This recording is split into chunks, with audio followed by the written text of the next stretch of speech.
Employment agreements now, since Bill 96, have to be provided to Quebec-based employees in French first. And that is in every instance. There's no exception to this rule except if the agreement has been negotiated between the parties. And we really only see true negotiation between the parties at the executive level. Most of the time, an employment agreement is a standard form agreement and does not have much room for negotiation between the candidate who's signing on the dotted line and the employer. And so that means that they have to be provided in French first. And then if the employee requests it, it can be provided in another language. The struggle that we've seen, the question that we're always asked is, can we provide them at the same time? Can we not just give them both? How do we go about doing this? And there hasn't been any clarification in the legislation, the newest legislation. Really what's supposed to happen is that it's French first, and then if requested, it can be provided in another language. That being said, given what's been sort of determined in terms of contracts of adhesion, we think the risk is minimal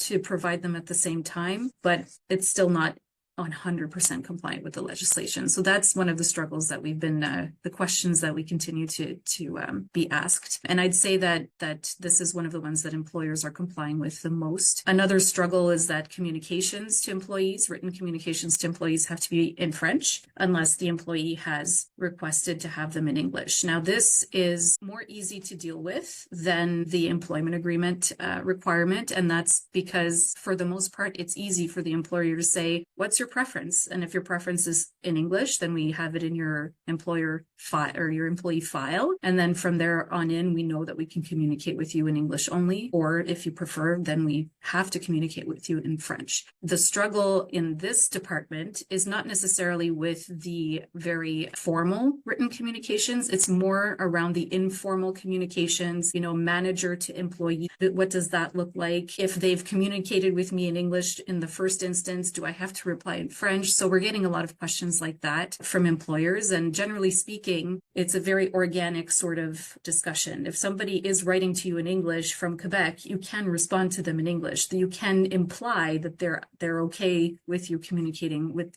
them in English. But it's always better to have that formal choice in their employee file. And that's what we've been recommending to our clients.